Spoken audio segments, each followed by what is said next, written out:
The day I met Elias remains clear in my mind.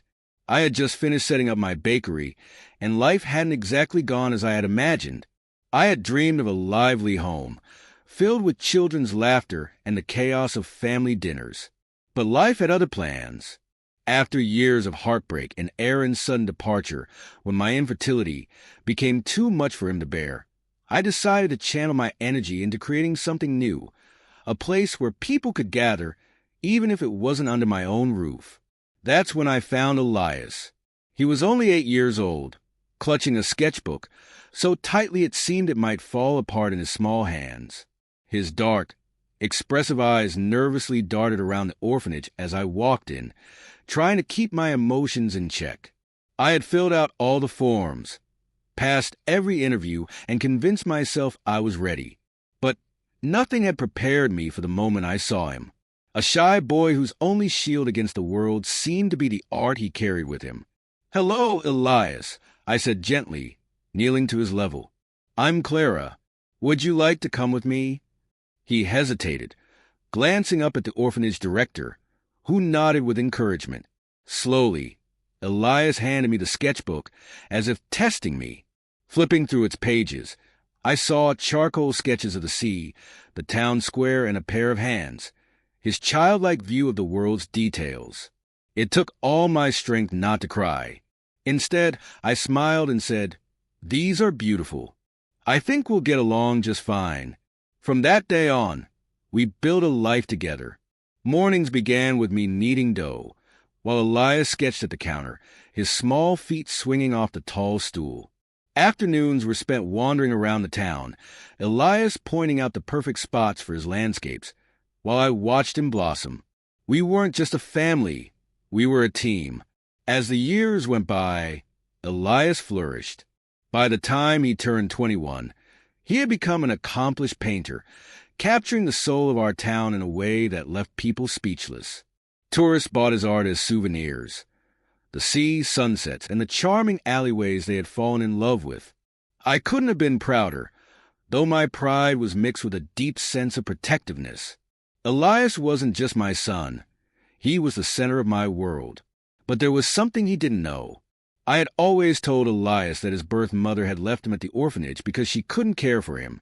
What I hadn't shared were the details. She had been a scared teenager, overwhelmed, leaving him with nothing but a note. I kept these truths locked away, hidden in a small box above the bakery, along with his adoption papers and a few letters from his birth mother that she had sent but never followed up on. I told myself it was for the best. Elias didn't need to know. He had me, and I had him. That was enough, or so I thought. One evening, while I was sorting through the storage room, I heard footsteps behind me. Elias stood in the doorway, his tall figure framed by the light from below. "What are you doing up here?" he asked, his voice casual, but his gaze sharp. "Just organizing some old things," I said quickly, trying to hide the open box. He didn't press further, but I could tell his eyes lingered on the papers scattered across the floor. I knew he had seen something, though he didn't say a word. He simply nodded and walked away, his footsteps fading as he descended the stairs. The next few days felt different. Elias's usual bright energy was replaced by a quiet intensity. He stayed longer at the bakery, helping with tasks he had previously avoided. When I mentioned it, he shrugged and said, "I like being here with you." His words warmed me, but a knot formed in my stomach. Something unspoken was between us. One afternoon, Elias surprised me. He had painted a series of floral designs for the bakery windows, vibrant, alive, as if plucked straight from a garden and set in glass. "For you," he said, his voice soft but firm, "to make this place even more beautiful." I thanked him, touched by the gesture, but a question lingered at the back of my mind. Was his change in behavior connected to what he had seen in the storage room? Did he suspect there was more to his story than I had told him?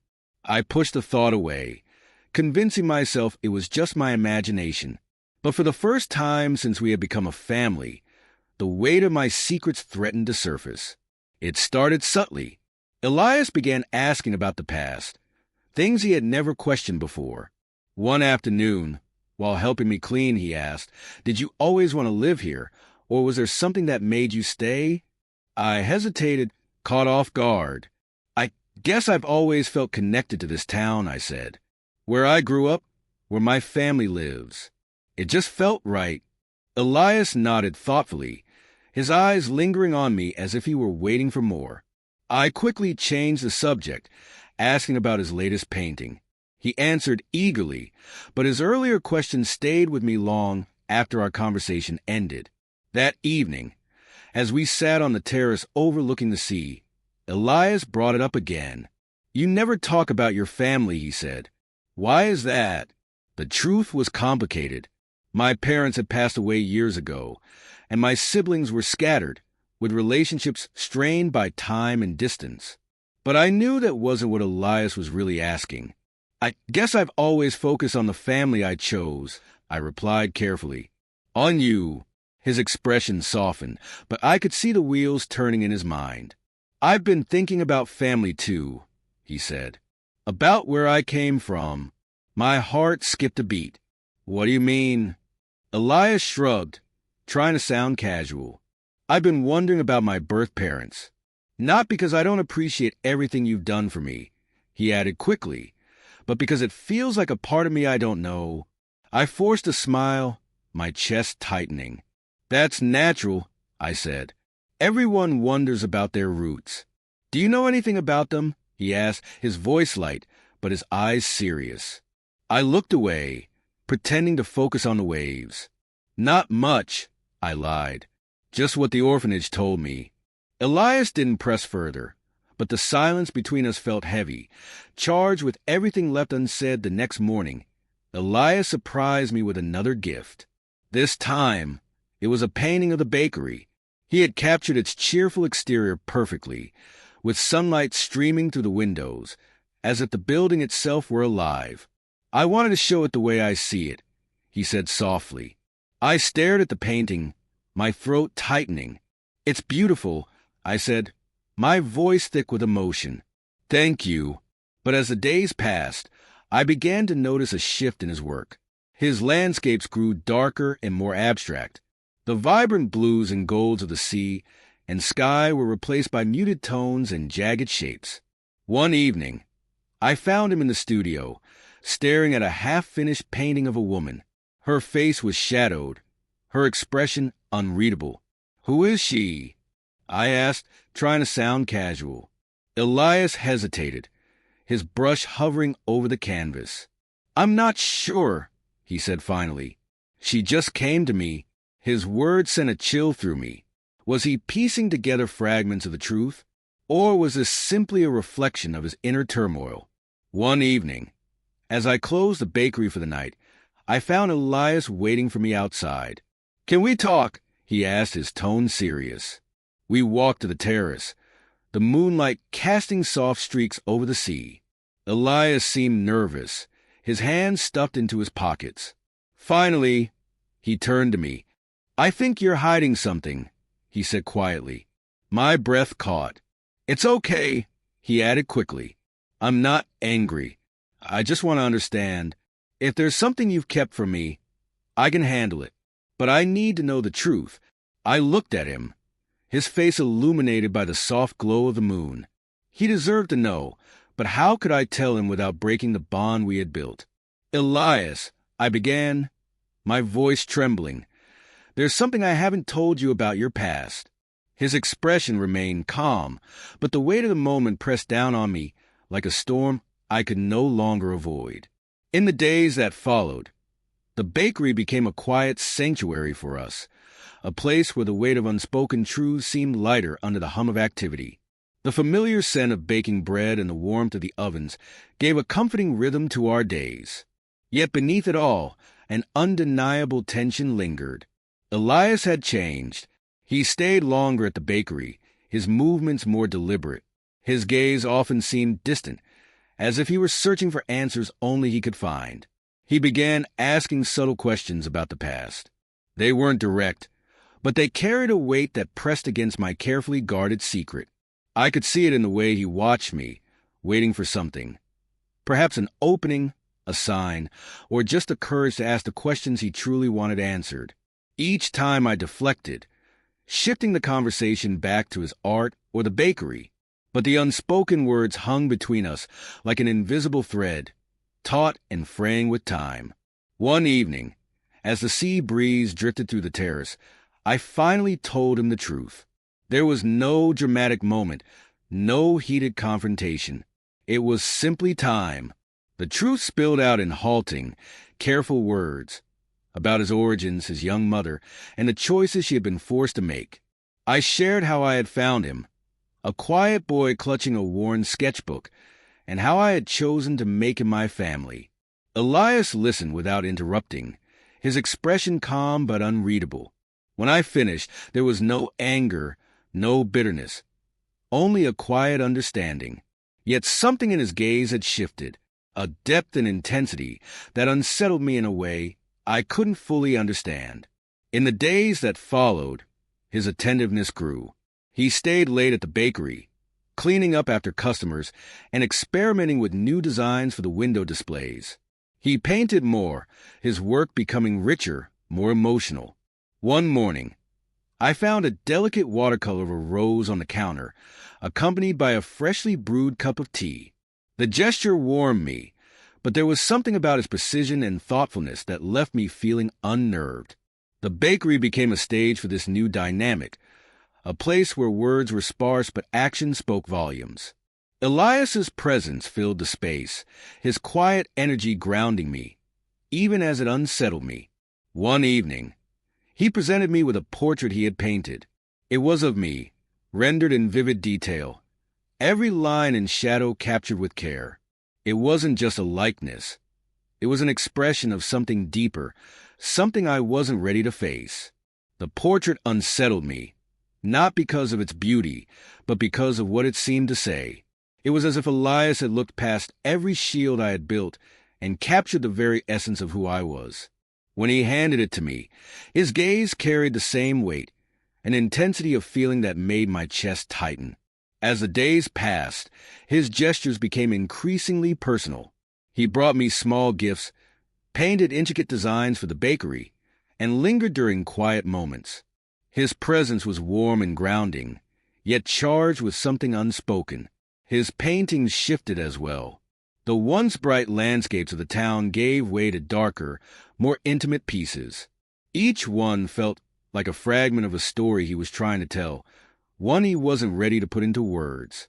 One evening, as we closed the bakery, his hand brushed mine. It was a fleeting touch, but it lingered in my mind long after. His gestures were always kind and deliberate, but there was a tenderness in them now that blurred the lines between family and something more. I found myself retreating into my thoughts, questioning every look, every action, every quiet moment we shared. The weight of it all grew heavier with time. Elias's attentiveness, his quiet intensity, and his unwavering presence became both a comfort and a source of confusion. The line between us was shifting, and I didn't know how to hold it steady. My love for him was fierce and undeniable, but it was a love I had always understood as nurturing and maternal. Now, it felt as though it was evolving into something far more complex, and I wasn't sure how to navigate it. The days at the bakery continued as always, but beneath the surface, everything felt different. The familiar rhythms of our lives now carried an undercurrent of something fragile and undefined. The tension between what was and what could be weighing heavily on me. I couldn't help but wonder how long we could maintain this delicate balance before everything we had built came crashing down. It was subtle at first, lingering glances, the brush of a hand, the way our conversations drifted into deeper, more vulnerable territory. Elias's presence seemed to fill every corner of my life. While I had always welcomed it, now it felt different, almost overwhelming. He began spending even more time at the bakery, his focus unwavering. His hands, skilled with a paintbrush, now seemed just as at home kneading dough or shaping delicate pastries. Every gesture carried an unspoken intimacy, and though I tried to ignore it, I could feel the boundaries between us shifting, softening in ways that left me both comforted and conflicted. It was during one of those quiet evenings, as the bakery fell silent after closing, that everything came to a head. The day had been long, with the usual bustle of customers giving way to an unusually peaceful evening. Elias and I worked side by side, our movements synchronized in the kind of unspoken rhythm that years of shared routines create. As I wiped down the counters, I turned to find him watching me. His gaze was steady, but there was a softness in it, a vulnerability that made my breath hitch. For a moment, neither of us spoke. The silence stretched, filled with the weight of things we had never said. I could feel my pulse quicken, an unfamiliar warmth spreading through me. Elias stepped closer, the space between us shrinking to nothing. His movements were slow and deliberate, as though giving me every chance to step away. But I didn't. I couldn't. The room seemed to shrink around us, the world narrowing to just him and me. When his hand brushed mine, it felt as if time stopped. The touch was light, almost hesitant, but it sent a spark through me that I couldn't ignore. My heart raced, my thoughts a whirlwind of emotions. I didn't want to acknowledge what was happening before I could make myself step away or pull myself closer. But then he leaned in, his lips brushing mine with a softness that sent a rush of emotion through me. The kiss was brief, a fleeting moment that felt both impossible and inevitable. It wasn't demanding nor rushed. It was tender, questioning, as if he were seeking permission or understanding. In that moment, I couldn't find the strength to stop him. When he pulled back, his eyes found mine, filled with something that made my stomach twist. It wasn't regret or guilt. It was hope, but for what I couldn't allow myself to consider. I stepped back, creating distance between us as the reality of what had just occurred began to settle around me. The silence between us was suffocating, yet neither of us moved to break it. My mind raced with all the things I wanted to say, but none of the words seemed right. That kiss had awakened something inside me, a truth I wasn't ready to confront, a truth I had buried so deeply it had become part of who I was. Marco didn't push or question. He simply watched me, his expression unreadable yet patient, as though he understood I needed time. He knew that what had just passed between us was too much to process in a single moment. That night, as I lay in bed, I couldn't stop replaying everything. The feel of his lips, the warmth of his touch, the way he looked at me as though I was the center of his world.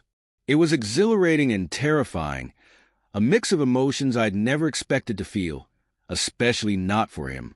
The lines between us had blurred in a way that I couldn't deny, and though I didn't know what the future held, I knew one thing for certain. Nothing between us would ever be the same. The following days were a blur of uncertainty and unspoken desires. I threw myself into work at the bakery, hoping the routine would ground me, help me make sense of what had happened. But Marco's presence was impossible to ignore, especially when every moment we shared carried the weight of that kiss. One evening, as I was closing up, Marco appeared in the doorway, dressed differently than usual, a crisp white shirt, dark pants, his hair carefully styled. "I want to take you somewhere," he said softly. "Please?" I should have said no, should have maintained the boundaries that were already crumbling between us. Instead, I heard myself whisper, "Let me change first." He took me to a small seaside restaurant, one I'd passed 100 times but never entered. The flickering candles on every table cast warm shadows across the white tablecloths. The maitre d' led us to a secluded corner with a view of the moonlit waves. Marco pulled out my chair, his fingers brushing my shoulder as I sat. That brief touch sent electricity through me. We ordered wine, and as the evening unfolded, I felt the walls I'd built around myself begin to crack. "I know this is complicated," Marco said, his voice low and intense, "but I can't pretend anymore. What I feel for you, it's real. It's more real than anything I've ever known." I stared into my wine glass, watching the candlelight dance across its surface. "Marco, I'm your mother." "No," he interrupted gently. "You're the woman who saved me, who gave me a home, who taught me what love could be. But what I feel for you now, it's different. It's more. Before I could respond, he reached across the table and took my hand, his thumb tracing slow circles on my palm. The touch weakened my resolve. When I finally looked up, the intensity in his eyes took my breath away. "Dance with me," he whispered, nodding toward the small dance floor where a few couples swayed to soft music. I knew I should refuse, but I found myself standing, allowing him to lead me.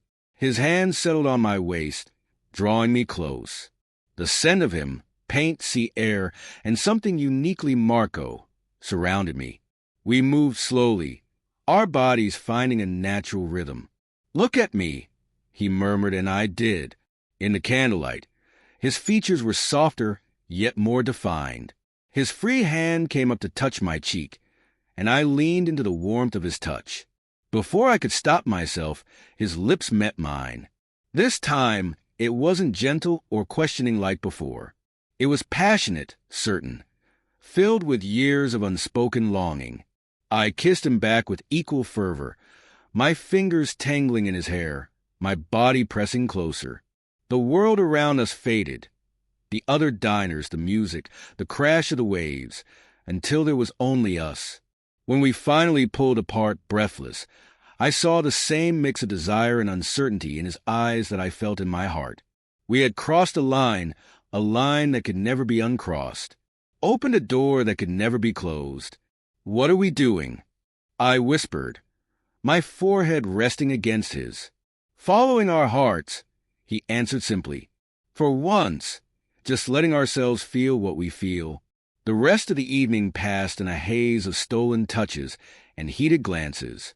When we left the restaurant, walking hand in hand along the moonlit beach, I knew everything had changed.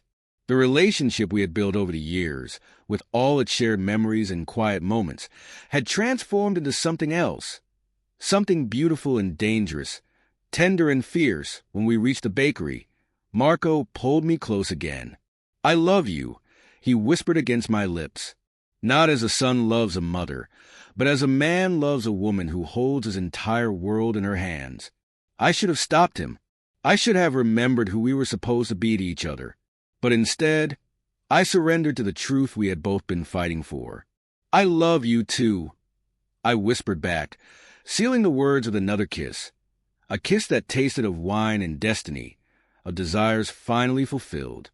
The annual town festival arrived, with its usual burst of color and music. The streets were packed with familiar faces. Neighbors, regular customers, relatives from nearby towns. My sister Elena had come with her family, bringing that particular brand of scrutiny only siblings can deliver. As always, the bakery was at the heart of the celebration. I had spent days preparing special pastries, and Marco had painted a stunning mural across the windows, a sweep of golden wheat, fields meeting the sea. But that evening, it wasn't his artwork drawing attention. We stood behind the counter, serving customers as we had done countless times before. But something had shifted in the way we moved around each other, a dance too intimate to hide. Elena noticed first, her eyes narrowing as she watched Marco's hand brush mine while passing a tray of bread. "Rosa," she called from across the room, her voice laced with concern. "Can we talk?" Before I could respond, Marco stepped closer to me, his presence solid and sure. The bakery grew quieter as the festival music drifted in through the open doors. In that moment, looking at my sister's worried face and feeling Marco's warmth beside me, I knew it was time. "Actually," Marco said, his voice clear and steady, "there's something we need to tell everyone." The room stilled. Regular customers, friends, and family all turned to us. I felt Marco's hand find mine, our fingers intertwining openly for the first time in public. My heart thundered in my chest, but I didn't pull away. "Rosa and I," he continued, looking at me with such pure love that my breath caught, "we found something beautiful together. Something real." He squeezed my hand. "I know this might be hard to understand, but we love each other. Not as mother and son, but as two people who have built a life together and want to keep building it." Elena gasped. Others murmured, but Marco wasn't finished. He turned to face me fully, taking both my hands in his. "I don't care what anyone thinks," he said softly, his voice carrying in the quiet room. "You're my home, my heart, my everything. And I want everyone to know it." Then, in the middle of the bakery, surrounded by the life we had built and the people who knew us, Marco kissed me. It wasn't the passionate kiss from the restaurant, nor the questioning one from before. This one was gentle, affirming, almost defiant in its tenderness. When we parted, the silence was deafening. Then, from the back of the room, Mrs. Bellini, who had bought our bread every day for 13 years, started clapping. Hesitantly at first, others joined in, and the applause grew in certainty. Not everyone, of course. Elena stood frozen, her husband guiding her to a chair. Some customers slipped out quietly. But as Marco held me close, his heartbeat steady against mine, I realized it didn't matter. We had hidden for so long, trying to fit our love into boxes it was never meant to occupy. Now, in the warm light of our bakery, surrounded by the scent of fresh bread and the sounds of the festival outside, we were finally free. "I love you," I whispered against his chest, loud enough for anyone nearby to hear. "I love you too," he answered, his voice carrying the same certainty it had since that first kiss. The festival continued outside, life flowing around our little bakery like the tide around a stone. Some things would change, they already had.